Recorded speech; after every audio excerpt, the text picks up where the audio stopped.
Meus irmãos, quero saudar todos na paz do Senhor Jesus, amém?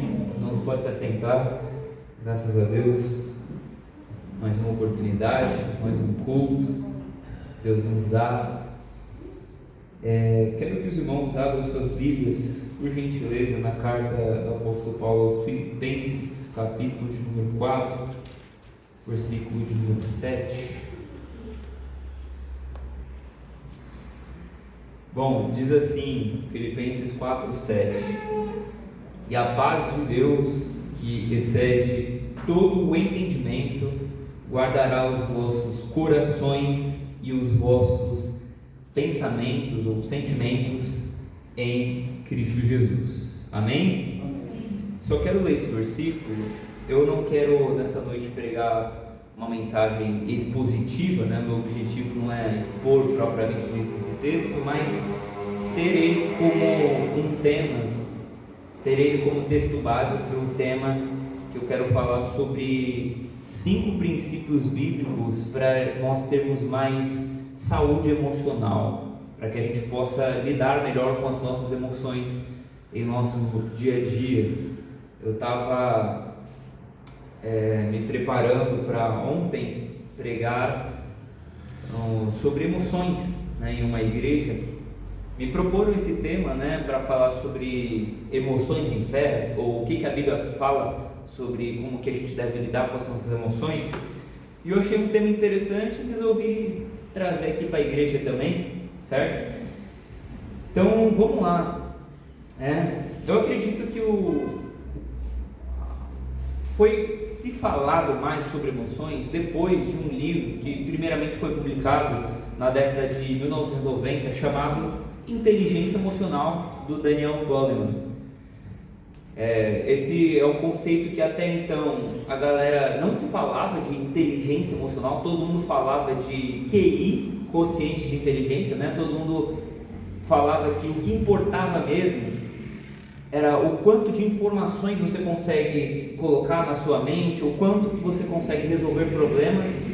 E Daniel Goleman, ele popularizou a ideia de você valorizar as suas emoções, como que você lida com as suas emoções, porque você pode ter um acúmulo de várias emoções. Se no dia da prova você estiver nervoso, ansioso, com medo, e você não conseguir controlar suas emoções, tem aquilo que a gente chama do famoso branco.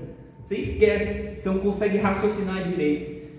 E da mesma forma isso acontece para tudo. A pessoa, ela faz CFC, ela faz simulador, ela faz as aulas práticas, ela sabe dirigir, mas chega no dia da prova prática do Detran, ela fica com medo com tanto medo que esquece de dar seta, esquece de ligar o carro da maneira correta, esquece de ajustar o retrovisor.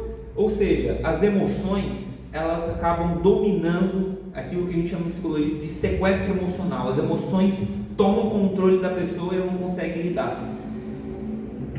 E eu acredito que teve esse primeiro evento que fez as pessoas prestarem mais atenção em emoções, e no ano de 2015 foi lançado um filme chamado Divertidamente, né? Quem que já assistiu esse filme? Quem já assistiu?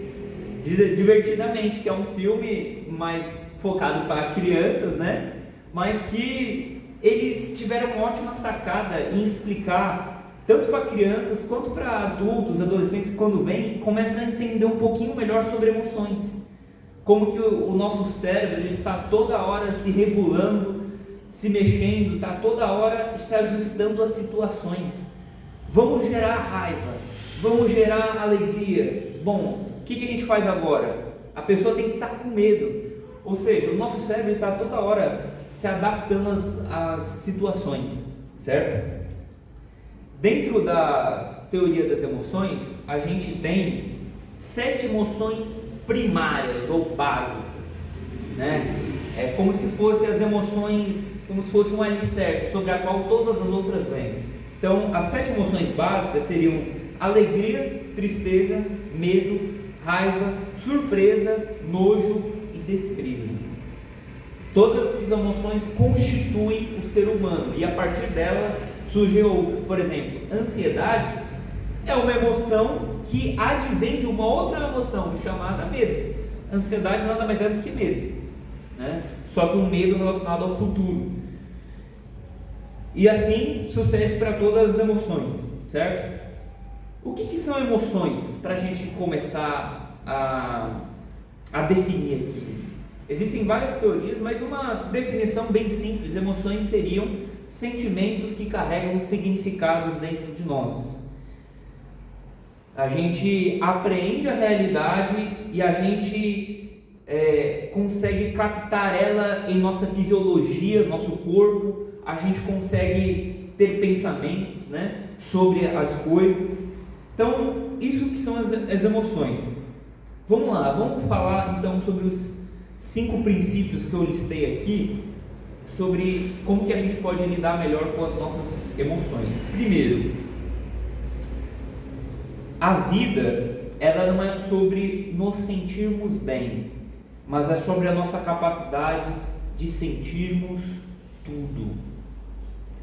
Vou repetir: a vida não é sobre a nossa capacidade de nos sentirmos bem, mas é sobre a nossa capacidade de sentirmos tudo. Eu acredito que muitas das vezes a gente tem uma falsa sensação de que na vida a gente tem que sempre se sentir bem. E hoje, numa geração que só prega felicidade, só prega status, a gente muitas das vezes se sente mal por não estar feliz 100% do tempo. Então, não, eu deveria estar feliz agora, eu deveria estar bem, eu deveria estar assim. E a verdade é que ninguém é feliz 100% do tempo. Todo mundo vai ter os seus altos e baixos, suas emoções, elas vão flutuar. Nós não somos como um robô, a gente absorve as situações e a gente somos impactados por elas. Não tem como você ficar indiferente. Se você está indiferente às situações, ou primeiro você está vivendo errado, ou primeiro você tem algum tipo de doença, como anedonia, como apatia, como outras, que não consegue apreender as situações da maneira que deveria, certo? A Bíblia diz em Eclesiastes 3 que há um tempo determinado para todas as coisas debaixo do céu.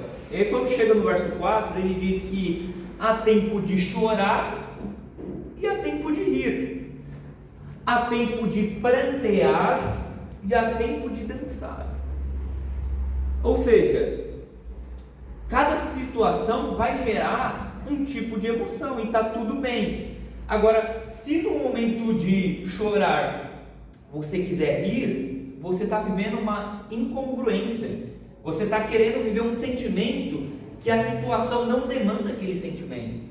Eu gosto de uma frase do Daniel Gilbert, que escreveu um livro chamado A Ciência da Felicidade, que ele diz o seguinte: se alguém chegasse para você e te oferecesse um comprimido que deixasse você sempre feliz, você seria aconselhado a correr rápido e para bem longe. Aí ele conclui dizendo o seguinte: a emoção é como uma bússola que nos diz o que fazer, e uma bússola que sempre direciona ao norte, ela não tem valor algum. Ou seja, se você tem uma bússola e ela só te aponta o caminho, só te aponta o norte, para que serve? Se você tem emoções que só te apontam para você sempre se sentir bem, para que serve ter emoções? Se você fosse 100% do tempo feliz, olha a desgraça que seria.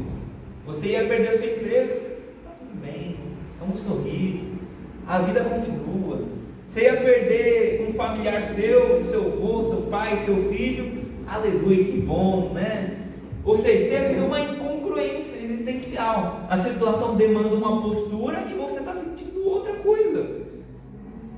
Ou seja, o que as emoções nos fazem? Elas nos fazem saber o que é importante na vida muitas das vezes. Sabe por que você sente solidão muitas das vezes? Porque o sentimento de solidão fala que você gosta de companhia, que você gosta de estar com pessoas. Sabe por que você tem medo muitas das vezes? Porque você quer que as coisas deem certo, porque você procura se preparar. Sabe por que você sente tristeza? Porque você valoriza os sentimentos, você valoriza as coisas darem certo. Então, tá tudo bem. As emoções, elas vão dizer, elas são como um guia, mas elas não são o nosso único guia e nem deveria ser. Se você se baseia sempre pelo que você está sentindo, você pode entrar numa enrascada também. Porque a Bíblia vai dizer em Jeremias, capítulo de número 17, verso 9, que o coração do homem é enganoso e perverso. Então, não é que você vai deixar de levar em conta o que você sente. Você vai levar em conta, mas não vai ser a sua única, o seu único guia. Porque se você só, eu estou sentindo, então eu vou fazer. Eu estou sentindo, então eu vou realizar. Eu estou sentindo uma preguiça aqui, então eu vou ficar aqui. Se você só for fazer o que você sente, eu estou com vontade de comer essa comida, eu vou sempre comer coisas gostosas. Ou então eu não estou com vontade de estudar, não estou com desejo, não estou com vontade de trabalhar, vou ficar em casa. Se você fazer só o que você quer, o que você sente desejo, a sua vida vai ser sempre ruim. Então, as emoções, elas são um parâmetro, mas não deve ser o único. Nem sempre você deve fazer aquilo que você está sentindo em fazer, tá? Agora, uma outra coisa interessante de se destacar é que Jesus, quando homem, ele também sentiu tudo o que a gente sente. Jesus, ele não pregou e ele não viveu um tipo de evangelho em que ele falava que a gente deveria se sentir bem sempre. Se a gente pega Hebreus 4,15, a Bíblia vai dizer que nós não temos um sumo sacerdote que possa se compadecer das nossas fraquezas, mas um que em tudo foi tentado, porém sem pecado. Ou seja, Jesus foi tentado e ele sentiu tudo, em todas as áreas, em todos os âmbitos.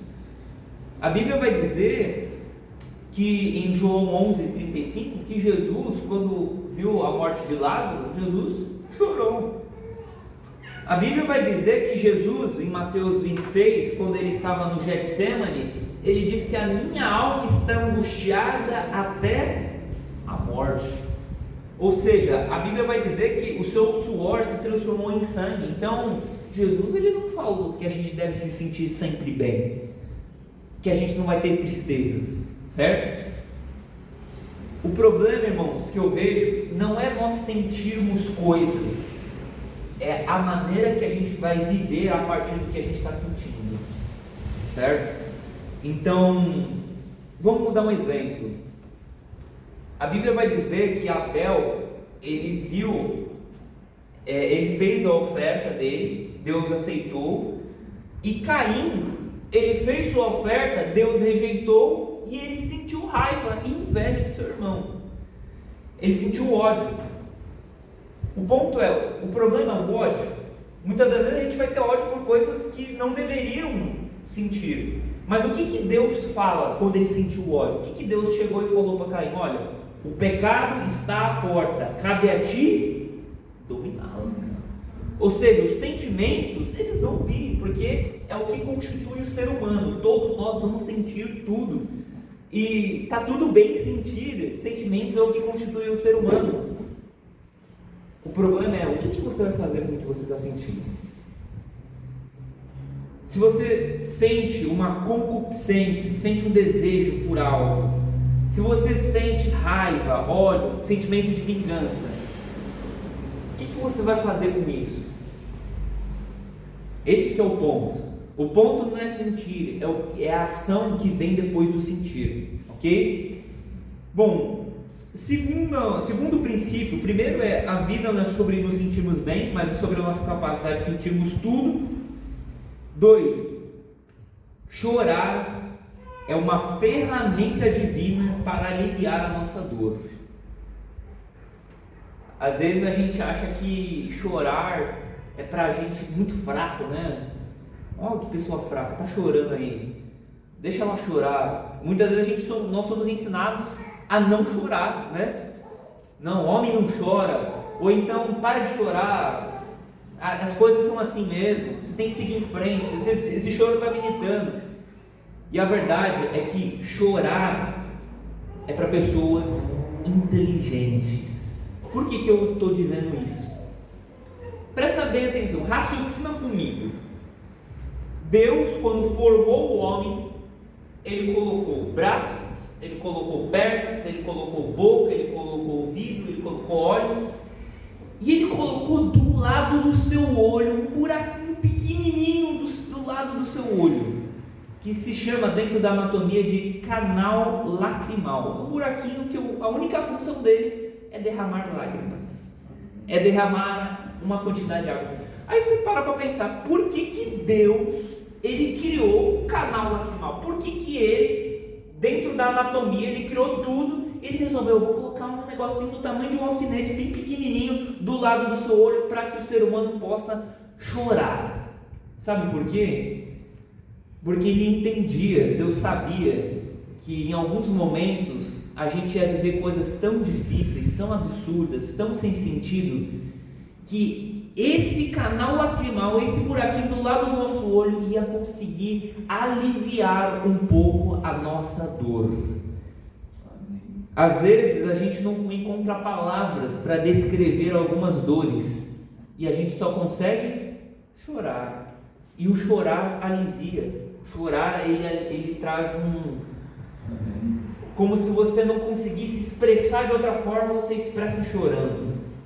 E eu falo isso não apenas como alguém que fala de anatomia ou que fala da Bíblia, mas alguém também que é psicólogo e que muitas das vezes alguém chega no meu consultório, chega para falar comigo, fala e chora, e ela fala, olha, senti que eu lavei a minha alma, eu precisava chorar, senti que eu coloquei tudo para fora, fala e chora, e a pessoa se sente melhor. E é de fato isso. É claro que muitas vezes a gente não gosta de chorar em público, a gente não quer chorar para tudo, mas chorar é também uma ferramenta de Deus para que a gente possa aliviar a nossa dor. A Bíblia vai dizer em Mateus 5, verso 4, que bem-aventurados que choram, porque eles serão consolados. Então está tudo bem você chorar, está tudo bem você derramar lágrimas, está tudo bem você não estar bem 100% do tempo, porque é nos momentos de tristeza que o Consolador se manifesta, certo? Amém. É no momento em que a gente está precisando de um consolo, de um conforto, de um acalento divino, que é aí que Deus ele vai manifestar sua presença e nos consolar com as suas promessas, com aquilo que Ele nos disse que iria fazer, aquilo que Ele disse em sua palavra, amém? Bom, a terceira coisa que eu diria sobre como que a gente pode lidar um pouco melhor com as suas emoções é saber que relacionamentos podem destruir ou nos ajudar a ter mais saúde emocional. Então, dependendo da pessoa que você se relaciona, essa pessoa ela pode te ajudar a ter mais saúde emocional, como uma rede de apoio, como amizades verdadeiras que validam os seus sentimentos, que te ajudam, que têm empatia, ou pode ser uma pessoa que vai fazer você se afundar mais ainda em um abismo emocional. Então, o que acontece? A Bíblia vai dizer que Deus ele utiliza amigos, né? A gente precisa de amigos. Todos nós precisamos. Ninguém é uma ilha, ninguém vive só. Essa conversa de eu sou sozinho, eu sou independente, eu não preciso de ninguém. Bom, isso não se sustenta em nada, né? Você precisa de outras pessoas até para as coisas mais básicas. Por exemplo, essa camisa que você está vestindo, foi você que fez? Essa calça que você está vestindo, foi você que fez? Não, você comprou, você precisou de outra pessoa fazer para você ter ela. A comida que você está comendo, foi você que plantou, cultivou, você que criou o gado? Não. Você só foi lá e comprou, alguém que fez isso por você, e você comprou e e fez sua comida. Ou seja, nós precisamos das pessoas até para as coisas mais básicas.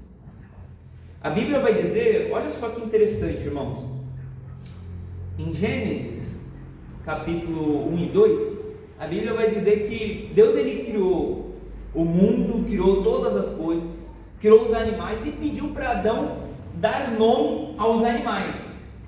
E Adão, conforme ele ia dando nome aos animais, ele percebeu uma coisa, que cada animal tinha a sua parceira, cada animal tinha o seu igual. E para Adão, quem que era o parceiro ou a parceira de Adão? Era Deus.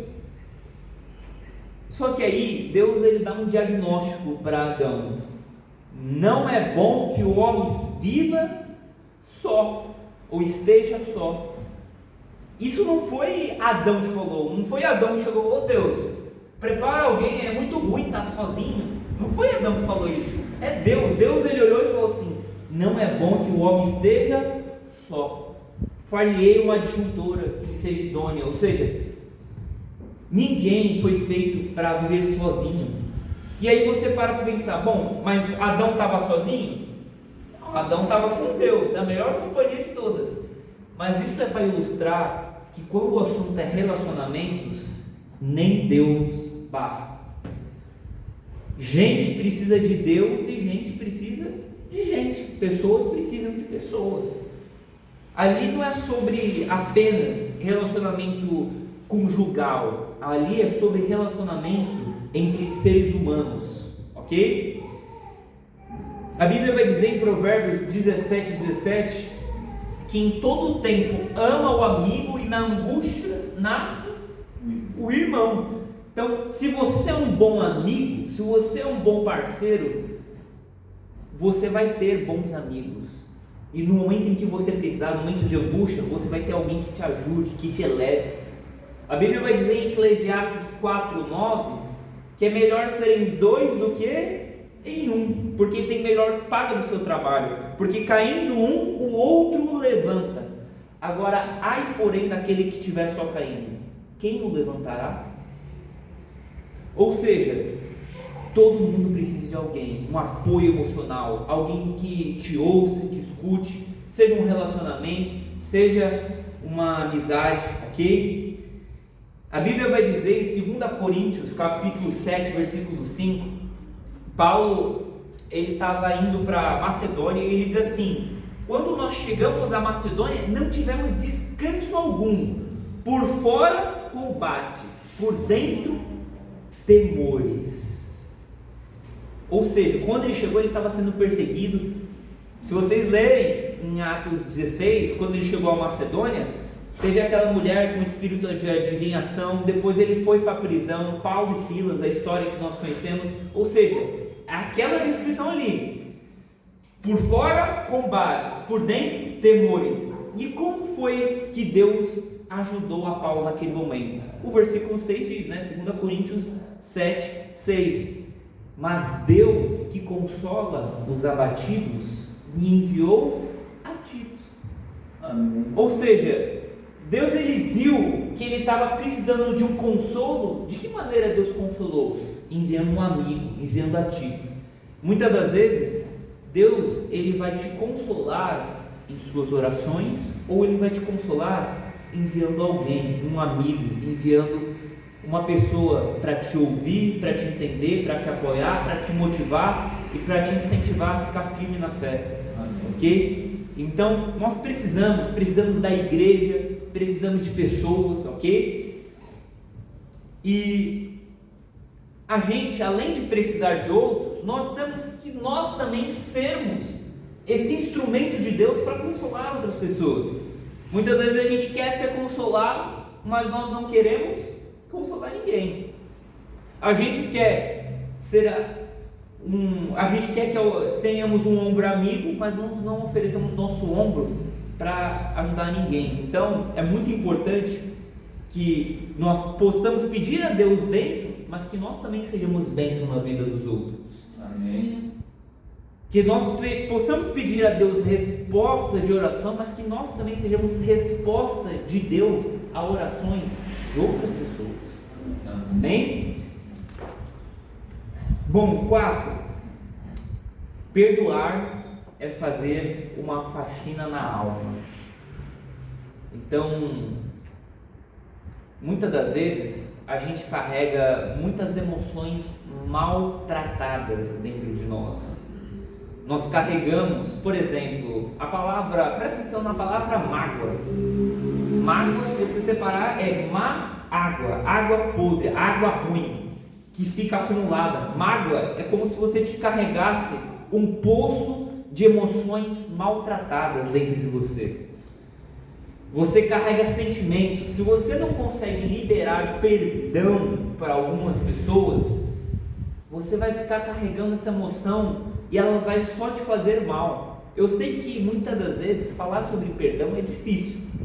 Até a própria palavra já está dizendo, né? Perdão, o que é perdão? Perdão vem da palavra perda. Perdão é o aumentativo da palavra perda. Perdão é uma perda grande. Então o que é perdão? É você ficar com a perda, com o dano, com a ofensa, para você manter uma relação. É você ficar com o agravo para você falar, olha, tá tudo bem, eu te perdoo, eu fico com a consequência para que a gente continue a relação. É a mesma coisa com Deus. Deus, ele ficou com a ofensa que nós demos a ele para que ele pudesse ter relação com os seres humanos. Eu não estou dizendo que é fácil, eu não estou dizendo que é simples pedir perdão ou perdoar, mas eu estou falando que é necessário. Quem gosta de guardar ressentimentos, quem gosta de guardar vingança, já diria o ditado, que é você tomar um veneno pensando que a outra pessoa que vai morrer. Vingança é você se autoflagelar, flagelar a sua alma. A Bíblia vai dizer, Hebreus 12:14, o seguinte: segui a paz com todos e a santificação, sem a qual ninguém verá o Senhor. Aí ele conclui dizendo o seguinte: e que ninguém se prive da graça de Deus, e que nenhuma raiz de amargura brotando vos perturbe e por ela muitos se contaminem. O que esse texto está dizendo? O que é raiz de amargura? Se você ficar amargurado com alguém, você chega para outra pessoa e fala: olha, sabe aquele fulano? Ele fez isso aqui, ele falou que eu sou feio, ele falou que eu sou chato, ele falou que eu sou preguiçoso. É um cara que, olha, não confia nele não. Aí, ou seja, eu estava amargurado, falei para esse daqui, agora está os dois contra um. E aí eu chego e falo para outro, aí agora está 3 contra 1. Depois está todo mundo contra um monte de, está todo mundo contra uma pessoa só. Por isso que o autor das Hebreus ele está dizendo que nenhuma raiz de amargura brotando vos perturbe, por ela muitos se contaminem. De repente está todo mundo contra uma pessoa. Por quê? Porque você não soube liberar perdão e agora está todo mundo contaminado com uma coisa que você sentiu por outra pessoa. Além disso, o que ele diz? Que a amargura, ela te priva da graça de Deus. Guardar ressentimentos das pessoas, ela te priva. É como se, eu gosto de dar a ilustração do pastor Neil Barreto, que ele diz o seguinte, que a amargura é como se fosse, a graça de Deus é como se fosse a chuva que cai, a chuva. E a amargura é como se fosse o guarda-chuva. Você abre o guarda-chuva, a graça de Deus atinge todo mundo, mas você está privado da graça de Deus, conforme Hebreus 12, versículo 15. Amém? Efésios 4:26 vai dizer o seguinte: irai-vos, mas não pequeis. Não se põe o sol sobre a vossa cabeça, e nem deis lugar ao diabo. O que ele está dizendo? É que nós podemos nos irar, certo? Irai-vos, mas não se pequeis. Ou seja, você pode se irar, porque a ira é humana, faz parte. Nós ficamos com raiva, nós ficamos com cólera, com fúria. Mas ele diz: irai-vos, mas não pequeis, não se põe o sol sobre a vossa cabeça. Ou seja, o que é o sol se pôr?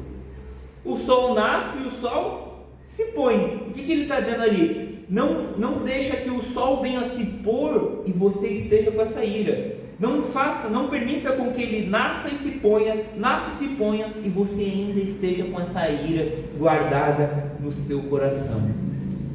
Porque se você se alimentar isso, além de fazer mal a você, vai acontecer o que ele diz: você vai dar lugar ao diabo, certo? Bom, para finalizar, o último ponto que eu gostaria de destacar é o seguinte: nós devemos aprender a lidar com os nossos pensamentos. As emoções, elas liberam pensamentos, e os pensamentos liberam emoções. Por exemplo, se você pensa assim: eu sou um perdedor, eu não sou suficiente, eu não consigo fazer nada, como que você acha que você vai se sentir? Vai se sentir triste, vai se sentir desmotivado. Ou seja, os pensamentos vão gerar emoções dentro de você. E esse que é o problema. Se a gente não lida bem com o que entra na nossa cabeça, nós vamos nos sentir mal, cada vez mais mal. Eu gosto de um texto de Jeremias. É interessante que Jeremias estava falando sobre choro, né? E ele é conhecido como profeta chorão. Profeta que a Deus ele chegou para Jeremias, a gente conhece a história de Jeremias capítulo 1. Deus ele falou assim: olha, eu vou te levar às nações e você vai pregar durante 40 anos, porém quem vai colher o fruto do teu ministério não vai ser você, vai ser quem vai te suceder. Ou seja, ele pregou durante 40 anos. Imagina, você pregar 40 anos, ninguém se converter, ninguém mudar. Foi o ministério de Jeremias. Do ponto de vista humano, um fracasso. Do ponto de vista de Deus, um sucesso. Ele fez o que precisava ser feito. Ele pregou, ninguém se converteu, mas em contrapartida, Jeremias, todo profeta, ele absorve as emoções de Deus, o que Deus sente pela humanidade. E Jeremias, ele vem do povo, ele começa a chorar. E Deus permitiu, diante de tanta tristeza, diante de tantas coisas que Jeremias passou, Deus permitiu ele escrever um livro só de lamentações, só de choro, né? Por isso que vem Lamentações de Jeremias. Se você ler, é um livro também que carrega bastante carga emocional, enquanto ele se lamenta por Israel, pelo povo de Deus. Só que parece que no capítulo 3, Jeremias ele tem uma reviravolta na sua vida. Parece que é duas personalidades dentro de Jeremias. Você vai ler no capítulo 3, é só tristeza, só coisas ruins. Aí chega na altura do versículo 21, ele muda completamente. Ele diz assim: eu quero trazer à memória aquilo que me dá esperança. Aleluia.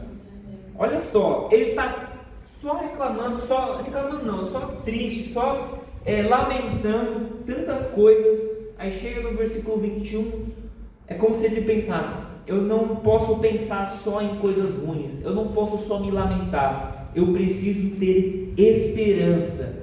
Por isso eu quero me recordar, eu quero colocar na minha cabeça coisas que me deem esperança. Aleluia. Ou seja, nós podemos controlar ou dominar aquilo que passa na nossa cabeça. Se a gente se deixar levar por tantos pensamentos, nós vamos só ficar lamentando, nós vamos só ficar olhando o lado ruim da vida. Por isso que a gente precisa selecionar muito bem o que povoa a nossa cabeça. Porque, presta atenção, se algo entra na sua cabeça, uma hora ou outra ela vai sair pelo modo como você fala, pelo modo como você age, pelo modo como você vive. Jesus diz em Mateus 12, versículo 34, que a boca fala do que está cheio o coração. Então, se você está falando um monte de porcaria, muitas das vezes, é porque o seu coração tem um monte de porcaria. Se a pessoa só fala coisa ruim, é porque ela só está maquinando na sua mente, no seu coração, coisas ruins. A boca fala do que está cheio o coração. E como diria o pastor Neil Barreto, o dedo tecla do que está cheio o coração. Hoje em dia é assim, na internet, o que a gente vê é fruto do que está dentro da alma das pessoas, né? E Paulo ele vai dizer aqui mesmo, no versículo 8, ele diz assim, Filipenses 4:8: quanto a mais, irmãos, tudo que é verdadeiro, tudo que é honesto, tudo que é justo, tudo que é puro, tudo que é amável, tudo que é de boa fama, se há alguma virtude e se há algum louvor, nisso pensai. Ele dá uma lista de coisas que você pode colocar na sua cabeça para pensar coisas boas. Sabe o que você pode pensar também? Você pode pensar naquilo que Jeremias escolheu pensar.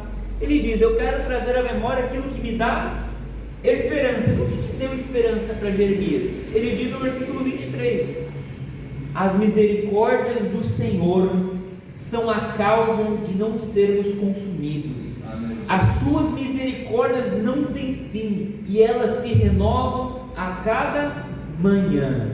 Amém. Ou seja, o que deu esperança a Jeremias é pensar na bondade, na benignidade e nas misericórdias de Deus. Amém.